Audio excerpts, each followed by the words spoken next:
आज सुबह गृह मंत्री ने जो कहा है कि सरकार के पास कुछ छिपाने के लिए नहीं है अडानी के मामले में, अगर छिपाने के लिए कुछ नहीं है इनके पास, तो हम पूछना चाहते हैं कि जेपीसी की मांग से क्यों भाग रहे हैं। जेपीसी की मांग से न केवल भाग रहे हैं, पर उसका जिक्र भी करना नहीं देते हैं हमें संसद में, लोकसभा में और राज्यसभा में।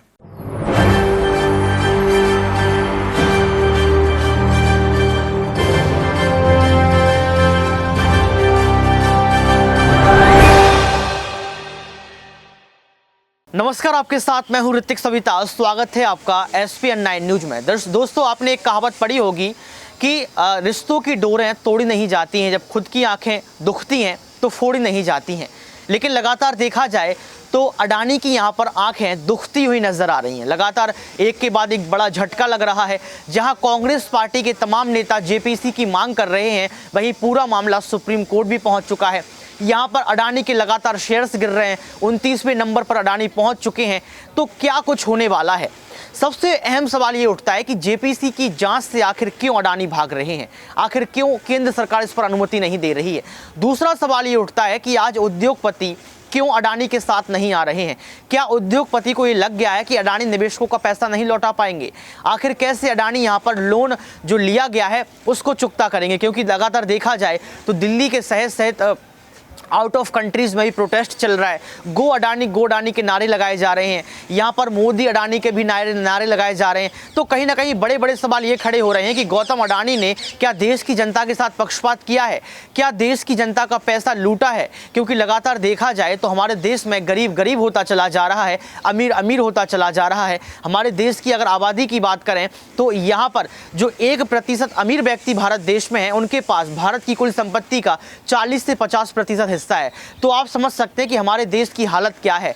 जहां गरीब रोटियों के लिए तरस रहा है, जहां देखा जाए तो जो जमीनी स्तर के मुद्दा होते हैं, रोटी कपड़ा मकान, उसको सरकार पहुंचाने में असफल और विफल साबित हो रही है। तो वहीं देखा जाए अडानी सुर्खियों में छाए हुए हैं।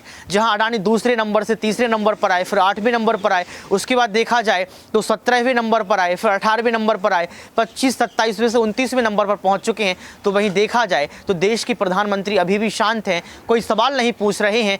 और एक बात और, देश के प्रधानमंत्री संसद में, जी हां, संसद में लगभग 40 से 50 मिनट बोलते हैं और पूरी टिप्पणी करते हैं, शायरी मुशायरा कविताएं ये सब कुछ करते हैं। इसके बावजूद भी जो एक नारे पीछे लग रहे थे कि मोदी और अडानी जो हैं वो भाई भाई हैं, इस पर टिप्पणी नहीं करते हैं। वहीं देखा जाए तो अमित शाह ने टिप्पणी की। अमित शाह ने कहा कि सुप्रीम कोर्ट में मामला है और अगर आपको लगता है कि ऐसा कुछ है तो कोर्ट जाइए।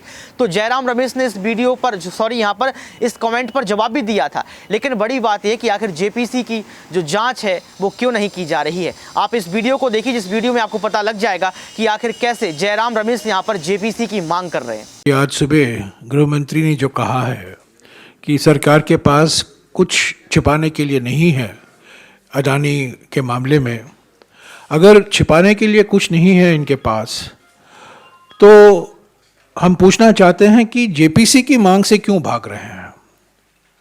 जेपीसी की मांग से न केवल भाग रहे हैं, पर उसका जिक्र भी करना नहीं देते हैं हमें संसद में, लोकसभा में और राज्यसभा में। और जब कोई राहुल जी ने लोकसभा में, खरगे जी ने राज्यसभा में और कई हमारे वक्ता दोनों सदनों में जब ये मामला उठाया, जेपीसी का मामला, उनको एक्सपंज किया गया। तो अगर छुपाने के लिए कुछ नहीं है तो जेपीसी की मांग आप स्वीकारिए। जेपीसी में तो बहुमत सत्ता पार्टी की ही होगी, बीजेपी की ही होगी। जेपीसी को एक समय सीमा दीजिए और जेपीसी को कहिए कि जांच कराएं। और जांच अडानी की होनी चाहिए। ये जो समिति की बात चल रही है, ये किस आधार पर यह समिति बनाई जाएगी? याचिका क्यों डाली गई थी सुप्रीम कोर्ट में? ताकि हिंडनबर्ग के खिलाफ जांच किया जाए। 1969 में एक हिट गाना हुआ करता था हिंदी फिल्मों में, बदन पे सितारे लपेटे हुए। आज तो बदन पर सिर्फ तिरंगा लिपेटे हुए ये लोग कह रहे हैं कि हम हिंडनबर्ग की जांच कराएंगे। जांच तो अडानी की होनी चाहिए, और सरकार और अडानी के बीच में क्या रिश्ता है और क्या लाभ पहुंचाया गया है अडानी को पिछले 10 सालों में, उस पर जांच होनी चाहिए। और वो निष्पक्ष जांच सिर्फ जेपीसी के माध्यम से ही हो पाएगा। तो मैं जानता हूं कई लोग चाहते थे कि गृह मंत्री के बयान पर मैं कुछ टिप्पणी दूं। मैं शुरुआत इसी से करना चाहता हूं। कांग्रेस पार्टी हमेशा, मैं कुछ चीजें स्पष्ट करना चाहता हूं, कांग्रेस पार्टी हमेशा निजी निवेश के पक्ष में रही है। कांग्रेस पार्टी मानती है कि हमारी आर्थिक तरक्की भारी मात्रा में निजी निवेश पर निर्भर होगा। निजी निवेश को प्रोत्साहन देने की जरूरत है। इस बजट में तो है नहीं, पर हमेशा हम कहकर आ रहे हैं कि निजी निवेश ही एकमात्र इंजन है हमारे अगले 10-20 सालों आर्थिक तरक्की जो हम चाहते हैं, वो निजी निवेश के ही माध्यम से हो पाएगा। तो निजी निवेश के लिए प्रोत्साहन देना बहुत जरूरी है। ये हमारा पहला सिद्धांत है। दूसरी बात, हम हमेशा ये कहकर आ रहे हैं कि हम उद्यमशीलता के पक्ष में हैं। उद्यमशीलता को और भी बढ़ावा देने की जरूरत है। उद्यमशीलता से नए उद्योग शुरू होंगे, नया व्यापार के दरवाजे खोले जाएंगे, युवकों को रोजगार मिलेगा। उद्यमशीलता ही एक रास्ता है हमारी आर्थिक तरक्की के लिए। तीसरा हमारा सिद्धांत यह रहा है कि हम अंध निजीकरण के खिलाफ हैं। जिस तरीके से निजीकरण किया जा रहा है, सार्वजनिक संपत्ति बेचे जा रहे हैं, उसके हम खिलाफ हैं। जो सार्वजनिक कंपनियां, जो पब्लिक सेक्टर कंपनियां मुनाफे में चल रहे हैं, उनको भी बेचा जा रहा है। इसीलिए मैंने कहा अंध निजीकरण के खिलाफ हैं। निजी निवेश को प्रोत्साहन देना जरूरी है, पर इसका माने यह नहीं है कि public sector bank, public sector insurance कंपनियां, पब्लिक सेक्टर इंफ्रास्ट्रक्चर को आप बेचते रहेंगे। ये कांग्रेस पार्टी बिल्कुल इसके खिलाफ है। चौथा सिद्धांत, हम उदारीकरण में विश्वास रखते हैं। 1991 में जब मनमोहन सिंह जी वित्त मंत्री थे, उदारीकरण की शुरुआत हुई थी। हम उदारीकरण में पूरा विश्वास रखते हैं, पर यह उदारीकरण विनियमित मंडी के आधार पर होना चाहिए। नियम होने चाहिए, संस्थाएं होनी चाहिए, और ये संस्थाओं को स्वतंत्र रूप से चलने का अधिकार होना चाहिए, ताकि ये जो नियम बनाया जाता है इसको एक निष्पक्ष तरीके से और पारदर्शिता से ये लागू हो। सेबी हो या रिजर्व बैंक हो या कंपटीशन कमीशन हो, ये सब संस्थाएं बहुत महत्वपूर्ण भूमिका निभाती हैं इस उदारीकरण के जगत में। तो मैं ये 4-5 सिद्धांत जो हैं, मैं इसको दोहराना चाहता हूं। हमारी जो लड़ाई आज है सरकार से, खास तौर से प्रधानमंत्री से, वो निजी निवेश के बारे में नहीं है, उद्यमशीलता के बारे में नहीं है। हां, सार्वजनिक क्षेत्र को बेचने के बारे में जरूर है, संस्थाओं को निष्पक्ष बनाने में उसके बारे में नहीं है, उदारीकरण के बारे में नहीं है। पर हम जरूर यह कहेंगे कि हमारी लड़ाई मित्रवादी पूंजीपति जो है, मित्रवादी पूंजीवाद, उसको लेकर है।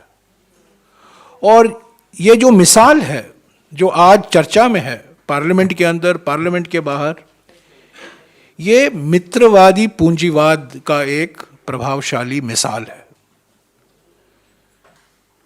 जिस तरीके से एक कंपनी को प्रोत्साहन दिए गए हैं पिछले 8-10 सालों में, जिस तरीके से ये कंपनी निजीकरण से उसको फायदा पहुंचाया गया है, खास तौर से हवाई अड्डे की निजीकरण, बंदरगाहों का निजीकरण, और कई क्षेत्र हैं जहां सिर्फ एक ही कंपनी को फायदा पहुंचाया गया है। इसके हम खिलाफ हैं।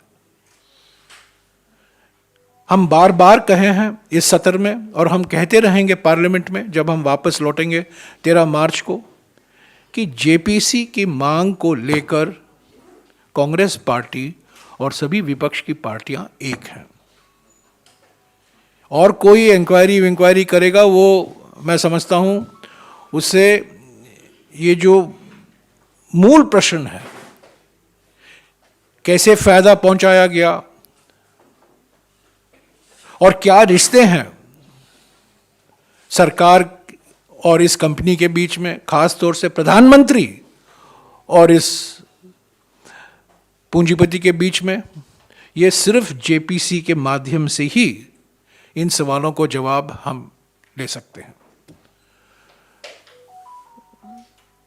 तो पार्लियामेंट अभी 13 मार्च तक एडजर्न किया गया है, और अभूतपूर्व हमने देखा है, अभूतपूर्व तरीके से जो बात हमने उठाए थे लोकसभा में और राज्यसभा में, उसको रिकॉर्ड से हटाया गया है। और अडानी का नाम को भी एक्सपंज किया गया है, प्रधानमंत्री की तो छोड़िए। और मैंने सिर्फ एक ही मांग की थी राज्यसभा में कि जो इल्जाम प्रधानमंत्री लगा रहे हैं कांग्रेस पार्टी पर, उसका प्रमाण वो राज्यसभा के पटल में रखें, उसको भी एक्सपंज करा दिया गया है।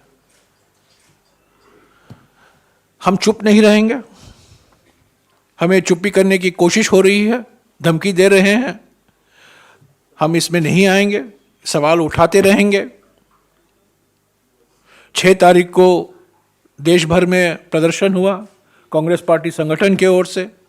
17 तारीख को पूरे देश में प्रेस कॉन्फ्रेंसेस होंगे 25-30 जगहों में।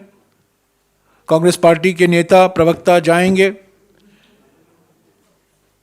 और इसका महत्व क्या, क्यों कांग्रेस पार्टी बार बार उठाती रही है इस मुद्दे को पार्लियामेंट के अंदर और पार्लियामेंट के बाहर, और क्यों जेपीसी की मांग अनिवार्य है, इस पर हम और भी कुछ बोलेंगे 17 तारीख को।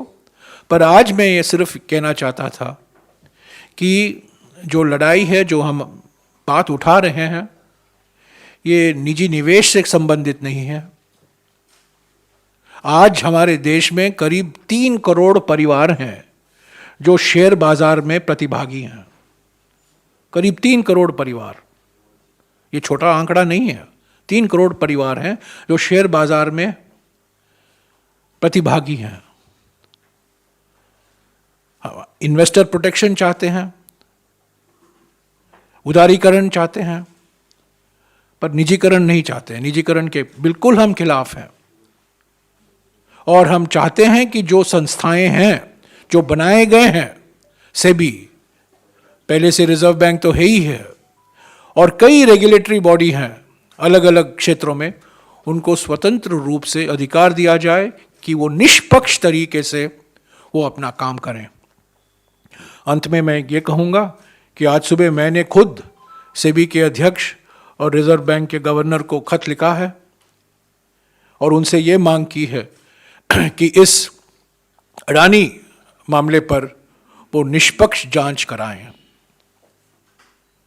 और जो कुछ जांच कराने की ज़रूरत है और जो कार्रवाई उनको करनी है उनको वो करें, और डरे नहीं सरकार से और मंत्रियों से और प्रधानमंत्री से।